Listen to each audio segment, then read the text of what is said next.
Good evening and welcome to the webinar. My name is Jennifer Scanlon and I am a field marketing specialist with Axonics Therapy, and I'll be your moderator this evening. Just a couple of quick notes before we get started. Your video and audio have been disabled, so we cannot see or hear you. If you have any questions during the webinar, please feel free to type them in the Q&A feature located on your screen. We will direct the questions to our speakers at the end of the presentation. Please note all questions will remain anonymous and we are only able to answer general questions and we are not able to utilize the setting to diagnose your condition. During the webinar, you will see important safety information about the products. As with any medical procedure, there are some risks. You can visit axonics.com for additional safety information. And of course, please bring all important questions to your healthcare provider appointment. This evening, we are so excited to welcome Dr. Cannon Smith, who will be speaking about bladder dysfunction, the common symptoms patients experience, and treatment options that may help you regain control. So without further ado, I would like to introduce Dr. Tracy Cannon Smith with Urology Partners. Welcome. I'm glad you guys could join us for the webinar today. I'd like to just kind of review who I am, because I know a lot of you may not know who I am or what I do exactly, but I've been in the Arlington, Mansfield area for about 20 years practicing urology. And usually when you think of a urologist, you don't think of a woman, and a lot of people don't think of women taking care of women, but that's basically what I am. If you do what we call female pelvic medicine, or urogynecology is another name for it, basically treating women with incontinence and prolapse issues. That's basically what I do and all I see. So just to let you know, it's a long road to get here. I did medical school at University of Michigan, and then did my urology training at Loyola Medical Center in Chicago, and then I did a fellowship in female incontinence and pelvic floor reconstruction at the University of Pittsburgh. And so I basically came here and set up shop, and I'm proud to be a founding partner of Urology Partners of North Texas. So, and please understand, I'm certified in both general urology and in urogynecology and reconstructive pelvic surgery. So that's just the nitty gritty. Let's talk about urine leakage. We're going to narrow this down and talk about leakage.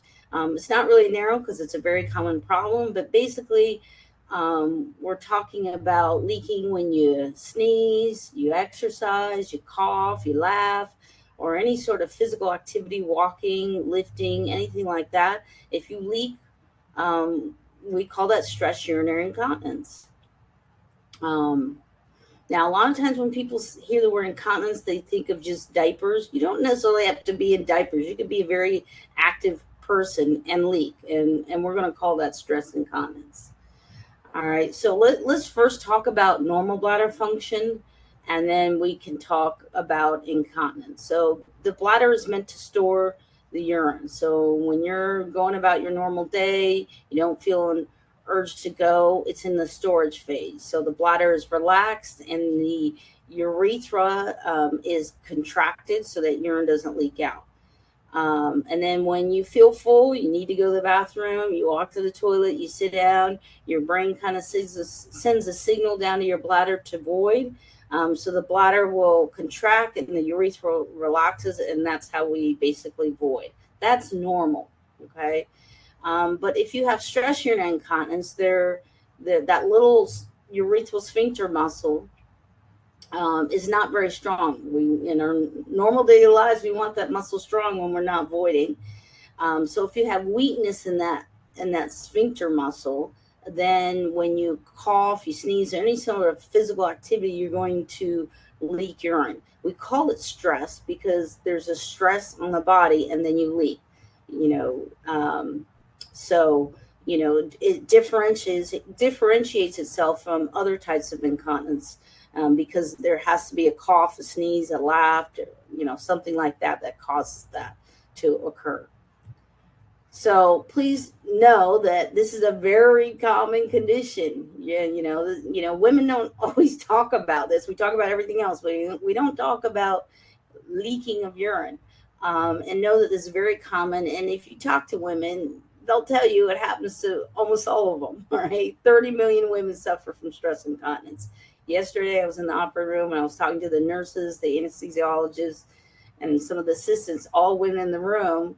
And one of the young ladies was pregnant, and she was like, "Oh my gosh, it's the first time in life I coughed and I leaked." Not uncommon. We all started laughing because all the other women in the room had experienced that.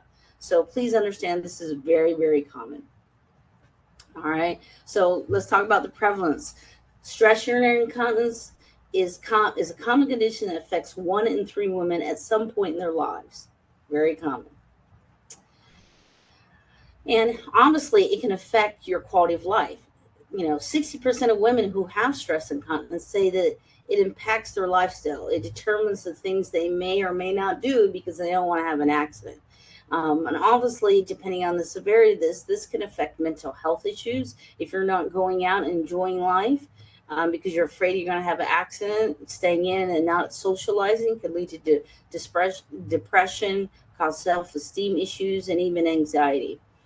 And if you have severe enough incontinence, you can actually get skin conditions, urinary tract infections, and all these things are very common for women in nursing homes or women who need extra care.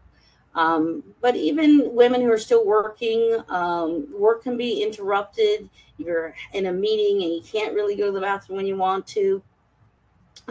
This can affect your productivity for running the bathroom because you're afraid you're going to leak. With certain activities, you're going to, it will affect things in the long run. It can change family dynamics.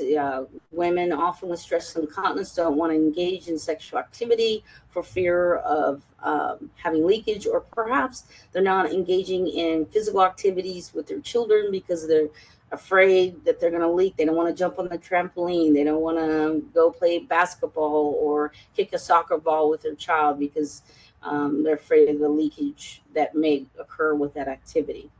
And understand there's an economic impact to patients with this. So we find that there's $900 a year spent on absorbent products.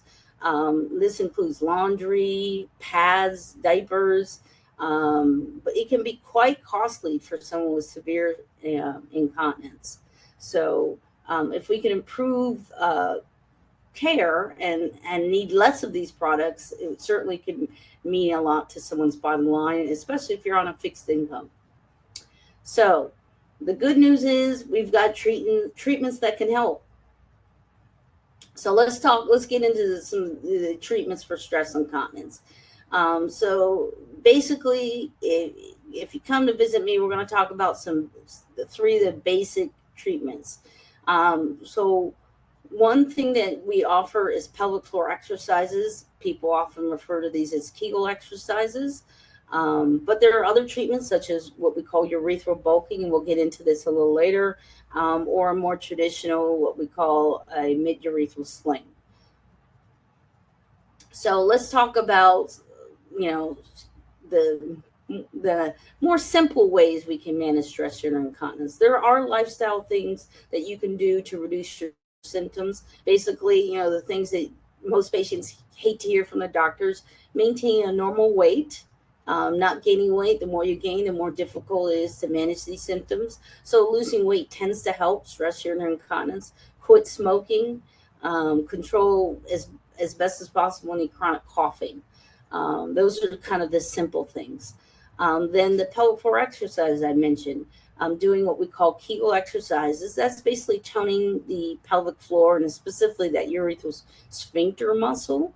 Now, obviously, most women have heard from their gynecologists do Kegel exercises, and I'm certainly going to champion that.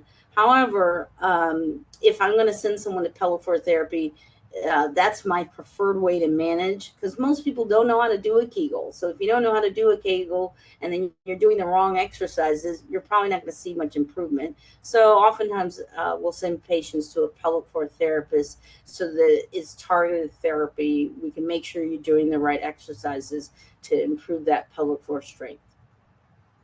Now, a sling is another option. I personally don't like patients will come to me and say, I had the mesh. I kind of cringe at that because mesh is a material, it's not really a procedure. But the procedures we do what's called a mid urethral sling. And the reason why I like that way to describe it is because it sits underneath the mid urethra, doesn't touch the bladder, has nothing to do with the bladder, and basically provides support of the urethra. Because if you're coughing, there's actually a swinging of the urethra, and then when it swings down, it pulls open and then you leak. So a sling acts as a little backboard support of that urethra. And so when you cough, there's actually something for the urethra to close against or be supported by. Basically, slings are outpatient procedures. They have an 80 to 90% success rate with long follow-up at 17 years. And really, it's considered the gold standard by many for the surgical treatment of stress incontinence. Now, generally, if we're going to do a sling on a patient, we want them to be done with any sort of childbearing because if you have a sling and then get pregnant again, usually it undoes everything that we just did. So we like people to be done with that part of their lives and want a more definitive treatment. So that is also an option. All right, but let's talk about urethral bulking because, when you talk to the average patient, they don't know much about this. Urethral bulking agents, and the one that I've been using for many years is called Bulkamid. And basically, you can see on this image, we basically put a little scope in, inject this water-based gel, it's called a hydrogel, into the area around the urethra. It's done in the outpatient procedure in a surgery center under a little anesthesia. It literally takes about 10 minutes to do. You go home the same day. And there's a very low risk of any complications following the procedures. So I don't send anybody home on any pain medicine. Maybe you see a little blood in the urine, maybe you have a little burning with urination, but it's not anything that we would need to send anybody home with pain medicine. And you can get back to normal life very quickly. So here's an example. Here's Kathy. Here she is working out. She's had a Bulkamid injection. So let me just get a little more detail into what the Bulkamid procedure is. So you can see here the little bubble that's the water-based hydrogel. It's soft. And basically it has a viscosity to it that allows the urethra to be more of a closed tube than an open tube when we inject it into the urethra. And that closed urethral tube improves the stress incontinence. All right, so I'm going to play this little video here, and so you can kind of see how we do the procedure. So obviously you can see the bladder has urine in it and you're leaking from the urethra. Then we put this is the opening to the urethra and we're injecting the Bulkamid in these little quadrants. There's 4 little pads that are injected to cause that urethra to be more of a closed tube. So it is something that is very easy to do as an outpatient. Let me go to the next. All right.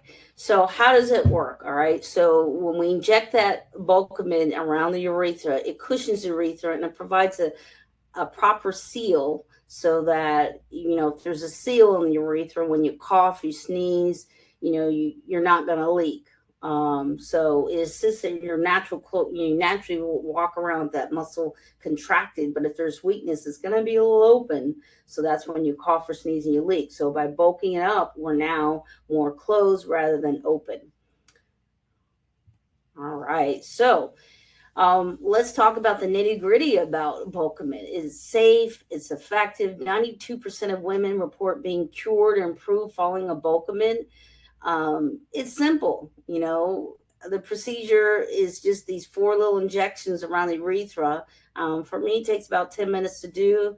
We do give an anesthetic, kind of like what I call Twilight. They give you a little something so that you're breathing on your own and all that, but you're comfortable.